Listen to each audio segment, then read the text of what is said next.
Good morning, friends, and welcome you back to our regular services after a long summer break.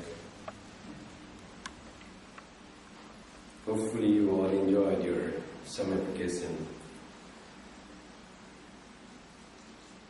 I was also out of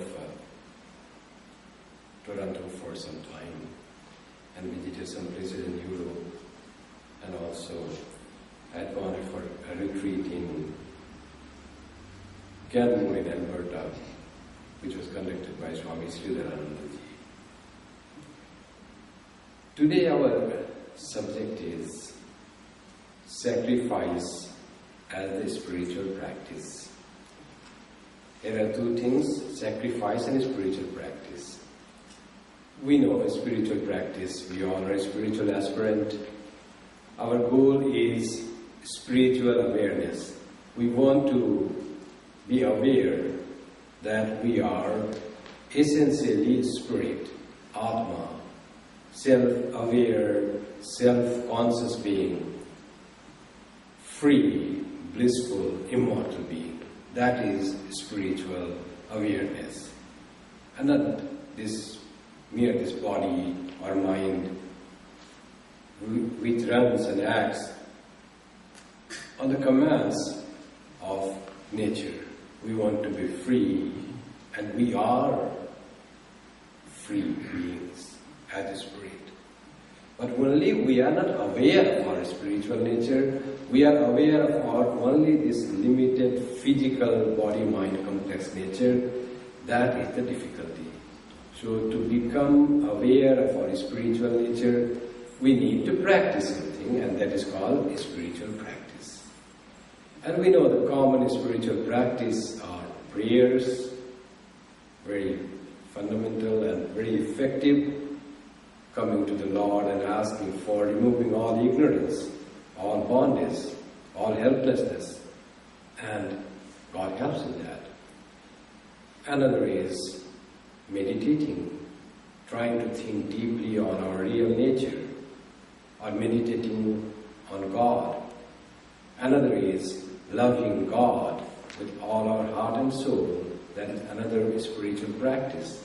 That God is my closest, dearest, and most intimate friend. Soul of my souls, most beloved. To be able to love God in that way is also a spiritual practice. Another very common spiritual practice which leads to have that love for God developed is japam, repeating the God's name, which is a simple prayer. Lord, be with me, guide me, and protect me. That is the basic meaning of all mantras. So that is also a kind of prayer, you can say. But that is repeated as many times in the mind as possible in our waking hours. So that is called japam or the mantra. That is also very effective, which Holy Mother said, if you do repeat the mantra in mind constantly, that alone itself is capable of giving you realization of your spiritual nature. Japat, Siddhi, she quotes from the scriptures. Today we are taking another aspect of this practice which will help us in our awareness of our spiritual nature, and that is sacrifice. We know that sacrifice means giving up something. Renunciation. So it's very difficult. We are made in such a way we don't want to give up. Hoarding, taking back, keeping ourselves with ourselves, that is our human nature. But to convert that weakness of hoarding and possessing into giving and being charitable, that requires practice. And the scriptures say that when you give, then you feel more happy because you then manifest your spiritual nature more. So sacrifice is basically giving. We sacrifice our wealth, we sacrifice our time, we sacrifice our energy. Basic thing in sacrifice is giving something without expecting any return. Just you give that. That is called sacrifice. The closest Sanskrit word for sacrifice is yajna. In fact, sacrifice is the translation of the yajna. When we hear the word yajna and yaga, then we are reminded of something we give in the fire. Put in the fire. The fire is lit and you put there some oblation, that is yajna. And yaga, sacrifice of some animals. That has been traditional worship of deities or God by sacrificing animals. In all religions it is there. But what is the real sacrifice? That is the thing. Is putting oblation in the fire as yajna is the sacrifice. Is slaughtering animals to propitiate God is the sacrifice. Do that really help in our spiritual, getting our spiritual awareness or spiritual unfoldment? Or we need to do something extra, quiet, calmly, quietly, which will really help us. Doing all this yajna every day is not possible. So what we need to do, sacrifice or yajna. What is this yajna? Different philosophers have different idea about yajna. Shankaracharya said, yajna is God Himself. Giving something without expecting anything is God Himself. And he quotes scriptures, Yajna vai Vishnu. Yajna is Vishnu Himself. And Vishnu is all-pervading reality. When you give something to someone, something to help some person, or something you offer on the fire in the name of God, that is, you are getting close to God Himself, because God resides everything. Because you are giving. Just the process of giving itself is very godly activity, and that is spiritual practice.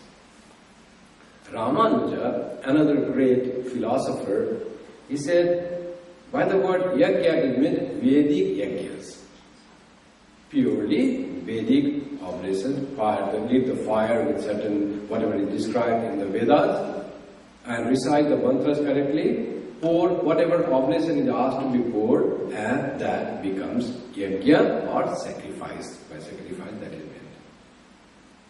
Sant Gyaneshwar described yajna as performing one's own duty in a very perfect manner. Perfect manner means putting whole soul in performing action. That is yajna. You don't have to light fire. You don't have to do any other thing, but perform your own duty in the spirit of dedication. With full concentration, with an attitude to achieve perfection in the work. That is self-yajna, that is God, that is enough to make our spiritual purification, spiritual awareness. Sri Krishna in the Gita has very nicely defined yajna. Sri Krishna said, asked Arjuna to work, to fight. And Arjuna said, if I fight and kill, it will incur sin. Because everybody will be killed and society will be disrupted.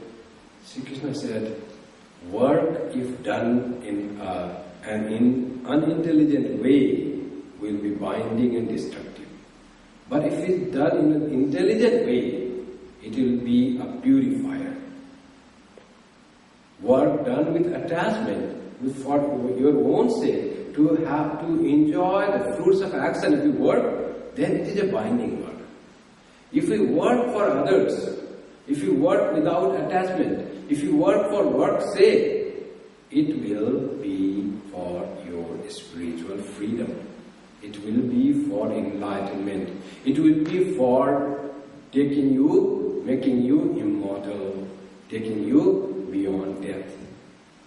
And a beautiful verse there is in the Gita, in this 3rd chapter, is Yajnarthat karmano nyatra loko yam karma bandhana. All karma in this world will create bondage, will enslave you. Accept the work done with an attitude of yajna. Yajnarthat karmana anyatra lokoyam karmavandana. So, yajna is the only way to perform action within the mind. Tadartham karma kaunteya. Therefore, O Kaunteya, O Arjuna, perform action. Avoiding action is not possible. Everyone in the world who is born has to perform action. Tadartham karma kaunteya mukta sangha samachara. How to perform? Mukta sangha. Without attachment to the fruits of the action. Without any selfish attitude. Without trying to gain for yourself something. Just work. And that alone will make you free. That will become your spiritual practice. One is for, if you work for, with attachment for your own enjoyment, it becomes bhoga. Something done for enjoyment becomes bhoga, and in the consequence of performing something for bhoga, it will bring bondage, it will bring misery, it will bring worry, it will bring anxieties, all and restlessness. If you perform without attachment, without any expectation for your own selfishness, but as a sense of duty, as a sense of that you are not doing something for your own sake, but for the society, or for, if you have still larger vision, for the sake of God, who resides in everyone. I perform action for God's sake. Then it becomes the same work will become a source of your joy, a source of your liberation, source of your bliss. Same work. Yesterday Swamiji was saying attitudinal correction. That is what the yajna is. Just transform the thought for which you are working. It will be the same thing. The person goes in the work office and works all day and comes back. So someone works for, if I work, I will get salary at the end of the month, and with that I will enjoy this, I will do this, just focusing on paycheck. That will create abundance. After some time you say, money is less, expenses are more, all focus in on paycheck. Another person doesn't focus on paycheck, he serves, does his work very well. Whatever performance he has to perform in the work, he does with the attitude of serving persons, doing his work nicely. He doesn't think of anything what he will get at the end. Will there be any difference at the end? Both will get paycheck, the same amount. But the one who focuses on serving the people, giving a little more joy to the people, performing one's own duties nicely in a better way, with a smile, with an attitude of, in a friendly way, that person comes back home and is very happy. He gains more of joy. But at the end, this paycheck is the byproduct. It's really not the product. It is the byproduct both will get. But with attitudinal change, there will be so much difference in their mental status when they come back.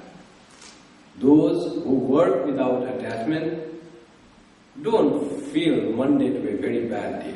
Today I rested and Monday I have to go to work again.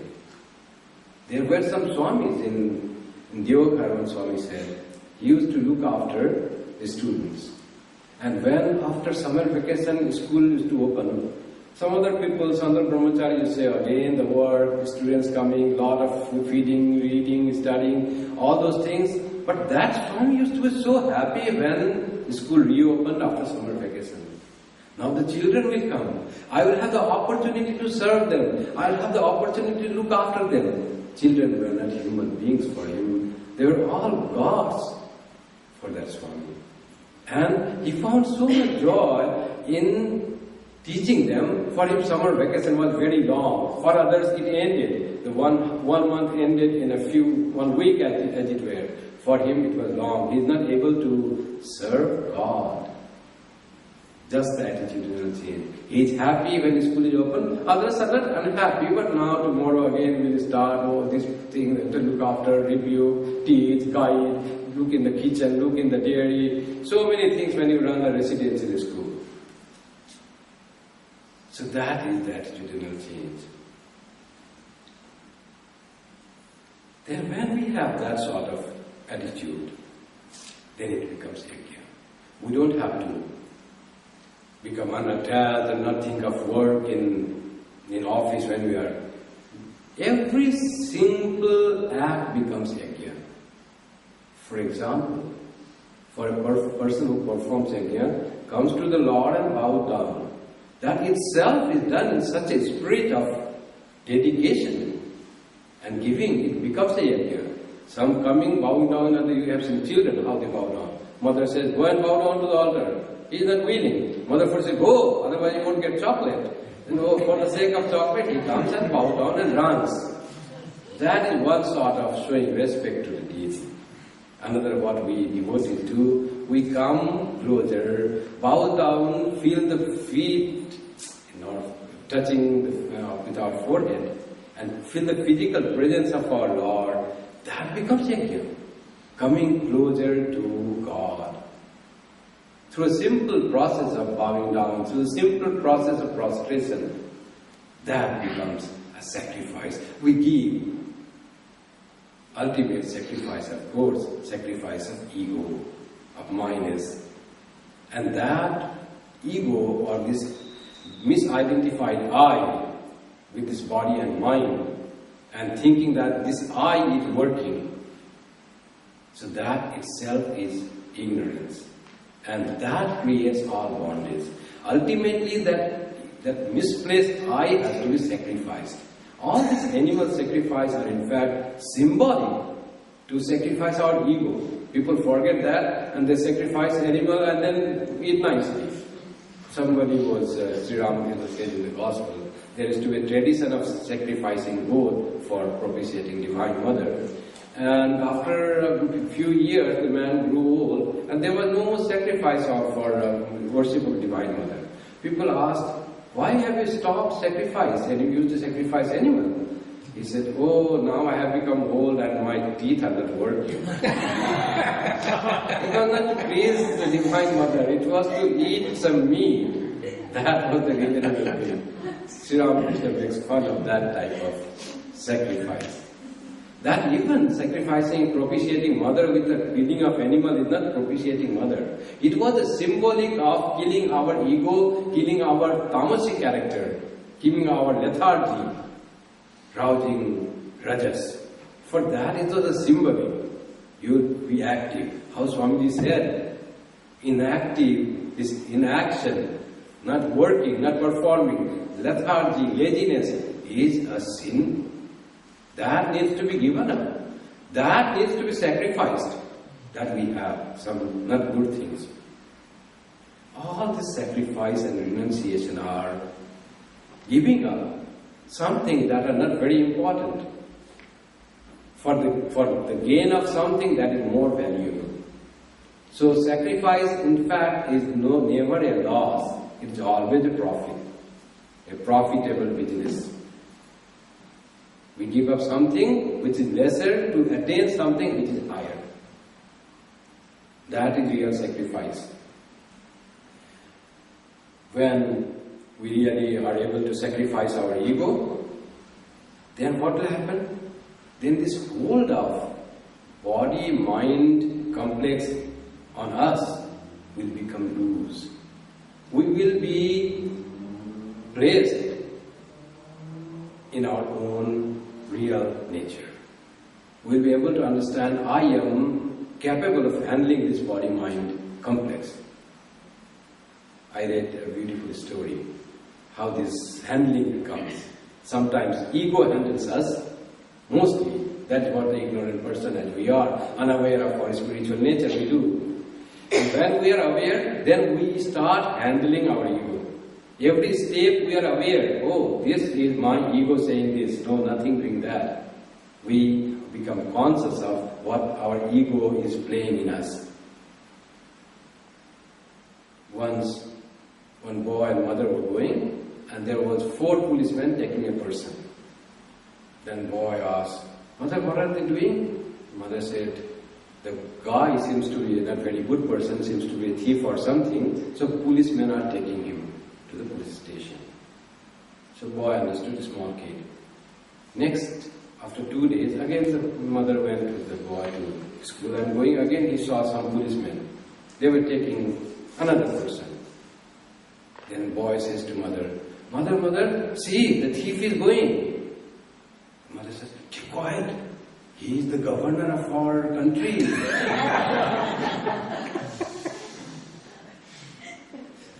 You see, in both cases, police was escorting someone. In the case of thief, the thief was under the control of police. In the case of governor was controlling the policeman. He was the ruler, he was the ruler. That happens when we attain our spirituality. Then we start controlling our body and mind. Then body and mind does not have any control on our ego. We start controlling our ego, we start controlling our body and mind. And ultimately, the goal is to be freed from the ego. What is ego? Ego is misplaced I-ness. I is the ultimate truth. I cannot go. Ultimately, we have to understand and realize that everything is I, and that I is God. That Aham is that Brahman. Aham Brahmasmi. When that I is real I, not distorted, mutilated, as Swami used to the term, mutilated I, when it is real I, that is God. That I will be there, that will not be lost. But when that I is seen as the small I, identified with body and mind and other things, then it is ego. So we need to reach that real I consciousness, which is equal to God consciousness. When we reach to that state of that understand who really I am, then I understand that whole universe I am. Nothing is separate from me. There is no I and you. There is only I. First, the I will first dissolve. Nothing will remain and will attain Nirvikalpa Samadhi. Then again by God's grace, if that I is brought with a little tinge of ego, then what will happen? Then that person, that realized soul, will see that I has become everything. Then there will be no difference between this body and that table and that another body. Everything will seem like same I having become everything, where one becomes many. That idea will come when our spiritual unfoldment will come. And for that, sacrifice or giving is so important.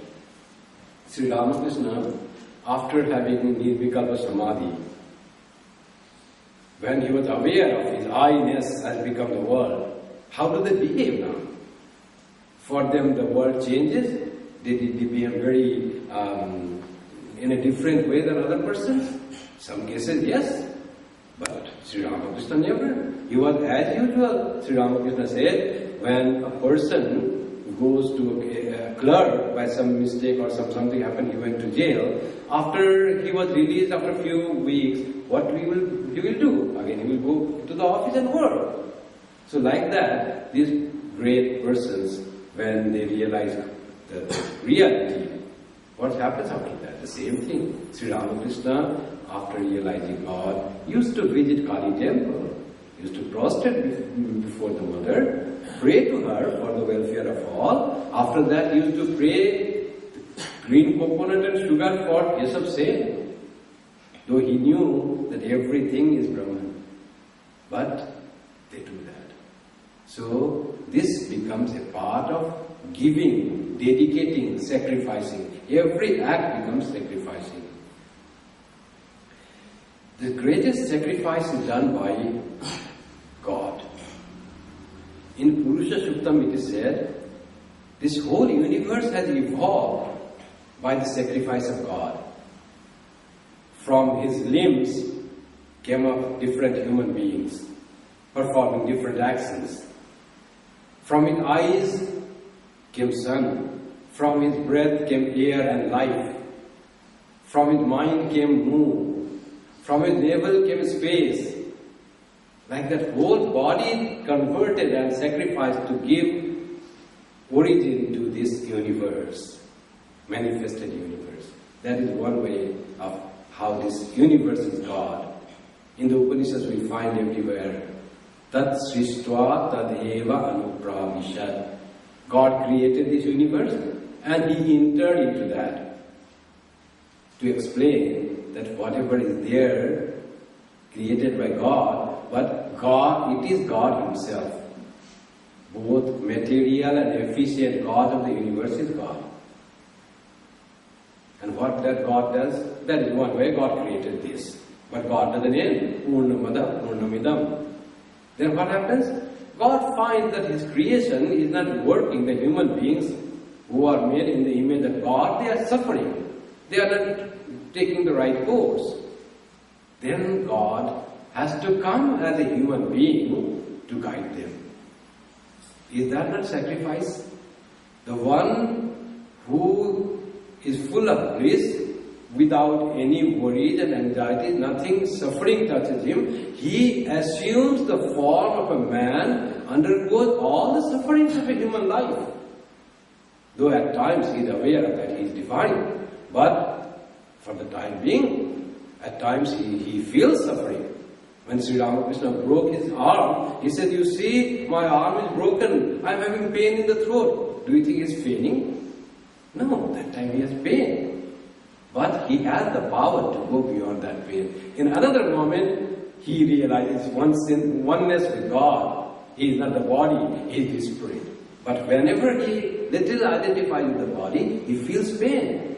He had no reason to come back as a human being, like Krishna or Rama. Rama came and cried for Sita, suffering and wailing and crying and weeping. What God has to do that? God is never incomplete, He is never dissatisfied, He doesn't want anything, but He takes the human form as a great sacrifice to help and guide us. That is out of love for us. When God can do so much of sacrifice, coming down, avatarana, that's what is called avatara, coming down from the seat of supreme peace and bliss, and He acts and suffers like a human being. What is self-made for that? For us then, we are also meant to sacrifice for others, for the happiness of others. That is how the God has shown. When God comes, He shows us the way, how we should behave. And more than that, He teaches us how we should behave. That's what Sri Krishna said in the Gita. He said, how to sacrifice. How to get the sacrifice of our everything to divine makes us connected to God. Slowly this ego should be replaced by God. Either you say everything is I, or say everything is God. For us to say everything is I, it's very difficult. But to go in a dualistic way of worship or a spiritual practice and try to feel the presence of God, because this ego doesn't go, Sri Ramakrishna says. It is very difficult to replace this ignorant or raw I and just finish it, crush it. It's not possible. So rather, let that I remain, but try to implant the awareness of God everywhere. Think of more. How to do that? With the attitude of sacrifice. Sacrifice, give, get connected. Sacrifice gets you connected with others. Sacrifice your whatever it means you have, wealth. Sacrifice your time for others. Sacrifice your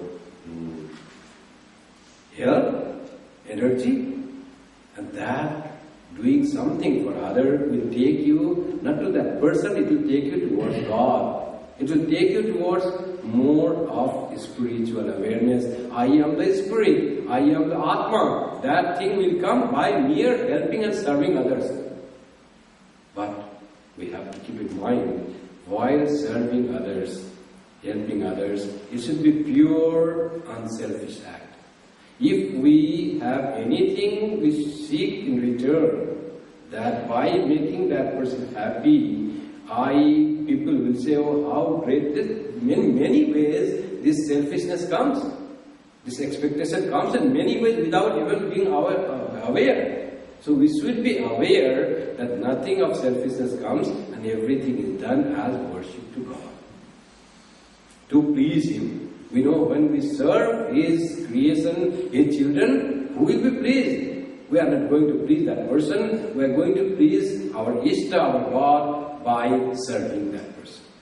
When we look to the God, then our expectation from that particular individual and from other human beings become less. And we become a good performer of yajna. Sri Krishna said, do everything for me. Yat karoshi, yad asnasi, yad juhosi, dadasi yat. What do? You perform action. Yat karoshi. Whatever action you perform. Yad asnasi. You eat. Whatever you eat. Yat karoshi, yad asnasi, yad juhosi. That time there used to be a lot of sacrifice in fire. Every household used to do. So whatever you put as oblation in fire, dadasiyat, and you give. Everybody gives something or other to others, something or else to others. So whatever you give, yat karoshi, yat asnasi, yat juhosi, dadasiyat, yat tapasyasi kaunteya. Then you do austerities, spiritual practices, something which your mind says, no, don't do that, but you force yourself to do that.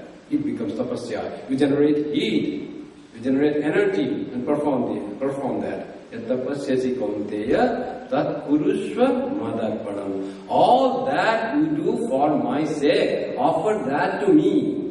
Whatever you do Sri Krishna Arpanamastu. I offer this action to you, O my Lord. What does that mean? Whatever is the outcome of that action, it has been performed wonderfully well. People are pleased. They thank you. Oh, Mr. John, you did so well. Nobody in our office did this earlier. You are the best person. The John will think, Lord, don't make me bluff and puff with the ego. It's all you have made it done. So I offer all the credit that I gave God for doing my work sincerely to you. He'll say, Sri Krishna Arpanamastu. John will say, I offer this to Brahma Arpanamastu. Then, whatever you eat, we often eat to satisfy our tongue. Oh, so tasty food. Sri Krishna says, no, not that way. You think that God is residing in your heart and offer food to Him. If it is tasty, think that God is liking. Always aware of God. Then, whatever you give, don't think you are giving that to other person. Not only the material thing. You give a smile, even simple thing like smile, simple thing like good words. That is also giving. Simple inspiration, simple encouragement. That is wonderful giving. What Swami Vivekananda said in the reading. Inspire others. Say that they are Atman, they have infinite power. That inspiring others is giving. I have consecrated myself for a service. Did you hear that, Swami Vivekananda said? What is consecration? That is complete sacrifice of oneself. Swami Vivekananda didn't think anything. He think of only God and this manifested God. God manifested in this world. And he loved India because India needed more of inspiration. He knew that how great the Indian people are, but how they are just stood low because of their lethargy and poverty. And he saw that it can be removed. The glory of India can come. And his making India glorious was not only for India. In his mind was whole humanity. He was realized so. For him there was no distinction between Indian and European or American or Arab. For him whole humanity was one. Only he wanted to raise India so that whole world is uplifted with Indian thoughts and culture. When sometimes we preach about the great religion of India, that how great is the thought, how great is the philosophy of oneness. When we say to the West and Europe, sometimes they ask, Swami, you talk of the glory of Indian culture and religion, but why are your people so poor? Why Why there is so much of this system, bad system, that bad system? So often it is related when you are not up to the mark of a teaching. When you say Indian religion preaches to worship all humanity as one, to serve all as one, and you hear of so many wrong things going on in India, then they will ask the question, why it is not telling? You say that there is a great philosophy, but we don't find that being done by the people of India. So that's where Swami pinches to Swami Vivekananda. He said it is there, but it is not practiced. When everyone practices, people offshore India will see that and they will also get inspired that such a philosophy exists which can make the life of every individual blissful. So that is the sacrifice, doing everything for the sake of God. Now, it is God Himself that in fact works. We say, I work, I did this beautifully. But if we analyze, who really did? Something in thought in the brain. Of course, there is Atma behind, but some thought in the brain and these arms and muscles, all given by someone. Nothing belongs to me. Everything is of this world, of this nature. And they work. And we put our ego in this, identify with this particular person, and say, I did this great, I spoke this great, I wrote this fantastic article, I made this research. Nothing you have done, my boy, my daughter. It is all God doing, God will say. It is my nature, whole body of the world are my property. The brain, the muscles, the body, the mind, it's my thing. Nothing belongs to you. I work sometimes through this man, sometimes through that man. You are just a witness, you do nothing. By mistake you have identified a particular body, in fact you are in all bodies. Try to understand that. Sacrifice that your ego, that your individuality, that you belong to only one body. Try to understand you are in all. And then you will have that spiritual awareness. Now let me read at the end what Swami said.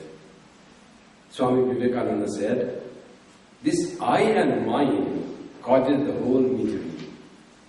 With the sense of possession comes selfishness, and selfishness brings misery.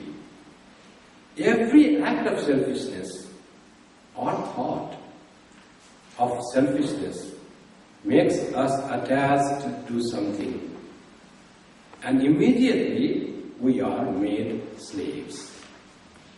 Each wave in the chitta or mind that says I and mine immediately puts a chain around us and makes us slaves.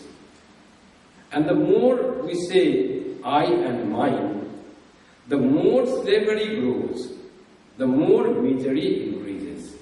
I and mine, slavery, bondage, misery. Therefore, Karma Yoga tells us to enjoy the beauty of all the pictures in the world, but not to identify ourselves with any of them, including our picture. Never say mine. Whenever we say a thing is mine, misery will immediately come. Do not even say my child in your mind. Possess the child, but do not say mine. If you do, then will come the misery. Do not say my house. Do not say my body. The whole difficulty is there. The body is neither yours nor mine, nor anybody's. These bodies are coming and going by the law of nature. But we are free, standing as witness. This body is no more free than a picture on a wall.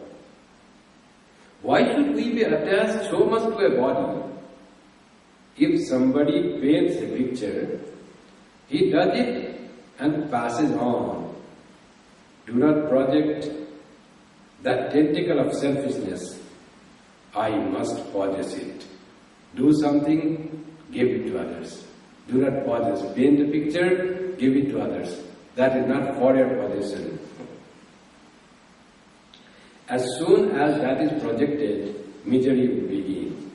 So Karma Yoga says, first destroy the tendency to project this tentacle of selfishness, and when you have the power of taking it, hold it in, and do not allow the mind to get into the ways of selfishness.